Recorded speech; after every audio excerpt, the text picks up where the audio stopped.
ধান জমিতে ইউরিয়া দেওয়ার কথা আমরা সবাই জানি, কিন্তু শুধু ইউরিয়া দিলেই কি ধানের ফলন ভালো হবে? একদমই নয়। ধান গাছের জন্য নাইট্রোজেনের পাশাপাশি ফসফরাস ও পটাশও খুবই গুরুত্বপূর্ণ। বিশেষ করে পটাশের ঘাটতি থাকলে ধানের গাছ দুর্বল হয়ে যেতে পারে, রোগ পোকার আক্রমণ ও প্রতিকূল পরিবেশের চাপ সহ্য করার ক্ষমতা কমতে পারে এবং শেষ পর্যন্ত ফলনেও প্রভাব পড়তে পারে। তাই আজকের ভিডিওতে জানাবো ধান জমিতে পটাশ দিলে আসলে কি হয়, পটাশ কখন দিতে হয় এবং সাধারণভাবে কতটা পটাশ ব্যবহার করা হয়। ভিডিওটি শেষ পর্যন্ত অবশ্যই দেখবেন, কারণ পটাশ দেওয়ার সময়ের একটি গুরুত্বপূর্ণ বিষয় শেষে বলবো। প্রথমেই আসি ধান জমিতে পটাশের কাজ কী। পটাশ ধানের গাছকে শক্ত এবং সুস্থভাবে বেড়ে উঠতে সাহায্য করে। ধান গাছের বিভিন্ন শারীরবৃত্তীয় কাজে পটাশ গুরুত্বপূর্ণ ভূমিকা পালন করে। পর্যাপ্ত পটাশ থাকলে গাছের সামগ্রিক বৃদ্ধি, জল ব্যবহারের দক্ষতা এবং প্রতিকূল পরিবেশ সহ্য করার ক্ষমতা ভালো হতে পারে। এছাড়াও ধানের শীষ ও দানার গঠন এবং ফলনের ওপর পটাশের প্রভাব রয়েছে। তবে একটা কথা মনে রাখবেন, পটাশ বেশি দিলেই যে ফলন বেশি হবে এমন নয়। জমিতে যতটা পুষ্টি দরকার মাটিতে পরীক্ষা এবং স্থানীয় সুপারিশ অনুযায়ী ততটাই দেওয়া উচিত। এবারে আসি পটাশের ঘাটতির কথায়। জমিতে পটাশের ঘাটতি থাকলে ধান গাছ দুর্বল হয়ে পড়ে এবং পাতায় বিভিন্ন ধরনের লক্ষণ দেখা দিতে পারে। অনেক সময় পুরানো পাতার কিনারা এবং ডগার দিক থেকে হলদে বা বাদামি বর্ণের মতন হয়ে শুকিয়ে যাওয়ার মতন লক্ষণ দেখা দেয়। তবে শুধু পাতা দেখেই নিশ্চিতভাবে বলা যায় না যে পটাশের ঘাটতিই হয়েছে, কারণ এই ধরনের লক্ষণ অন্য পুষ্টির ঘাটতি অথবা কোনো ফাঙ্গিসাইড বা রোগের কারণেও হতে পারে। তাই সমস্যা দেখেই আন্দাজে সব সার না দিয়ে সম্ভব হলে মাটির পরীক্ষা ও কৃষি বিশেষজ্ঞের পরামর্শ নেওয়া অবশ্যই ভালো। এবারে কথা বলবো সবচেয়ে গুরুত্বপূর্ণ প্রশ্ন, পটাশ কখন দেবেন।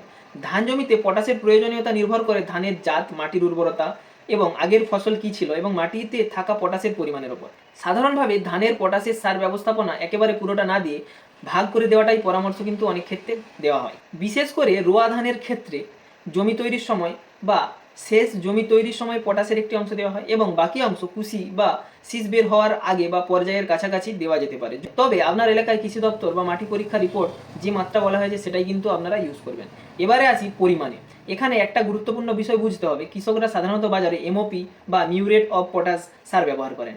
এমওপিতে সাধারণত 60% কেটুও থাকে, কিন্তু জমিতে কত কেজি এমওপি লাগবে সেটা নির্ভর করবে আপনার জমির জন্য সুপারিশ করা কেটুও এর মাত্রার ওপর। উদাহরণ হিসেবে যদি কোনো জমির জন্য প্রতি হেক্টরে 40 কেজি কেটুও প্রয়োজন হয়, তাহলে 60% কেটুও যুক্ত এমওপি হিসেবে মোটামুটি 67 কেজি এমওপি প্রতি হেক্টরে প্রয়োজন হবে।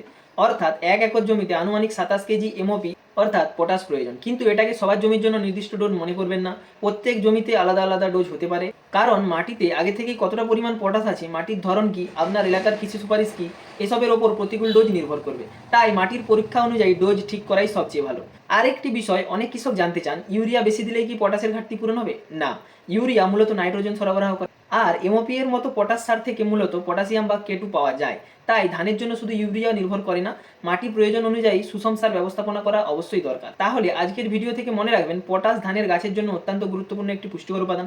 তবে বেশি সার মানেই বেশি ফলন নয়। ধানের জাত, জমির অবস্থা এবং স্থানীয় কৃষি সুপারিশ অনুযায়ী পটাশের পরিমাণ ঠিক করুন।